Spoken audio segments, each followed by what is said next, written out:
constant topic of conversation. In the couple's presence, no one spoke until spoken to. The footmen, working in unison, slid the chairs away from the table, poised for when Ayesha and her daughter sat down.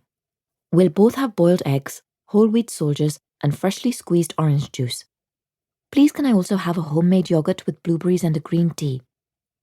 She looked at her daughter's hopeful face. "Stella will also have a bowl of chocolate crispies." "Yes, milady." Ayesha tied a napkin around Stella's neck and tucked an errant curl behind her ear. Next to one place was a child's guide to ponies, and by the other was a daily folder. Mother and daughter opened both with great solemnity. Prepared by a junior secretary, Ayesha's contained her future appointments and recent press clippings, photographs of herself at various parties, and mentions in gossip columns. Newspaper editors and photographers loved her. Lady Sleet personified glamour. She was ravishing, exquisitely groomed, consistently chic, wonderfully wealthy and titled. Even better, she was a beauty with a backstory, the daughter of the Earl of Trelawney, raised in an Indian palace by her stepfather, a Maharaja. The press's only disappointment was the lack of scandal. So far. Everyone knew it was a matter of time. Muck follows brass, and what goes up eventually falls. She was Sir Tomlinson's fourth wife. The previous ones had lasted less than 5 years. This one had done 8. The Sleet's union was an accident waiting to happen. No one believed she'd married for love. They were correct. Sleet, then 40 to her 18-year-old self, had been a solution to a problem which was partly money, or lack of, but mainly Ayesha's longing for security. Orphaned at 17, she was evicted by one family and disowned by the other. Sleet offered an instant, wildly indulgent pre-packaged life, complete with private aeroplanes, yachts, more clothes than she could wear, drawers of jewels, and best of all, for their wedding present, he bought and gave her Trelawney Castle, home to her father's family for 800 years. She loved, too, that he'd known her mother, Anastasia, and she was happy to hear story after story about their time at Oxford University. Like a child trying on a grown-up's pair of high-heeled shoes, she struggled to find balance and slipped around in a world better suited to someone else. To give her life more substance and her marriage more gravitas, Ayesha created a narrative in which she was the heroine and her husband the misunderstood hero.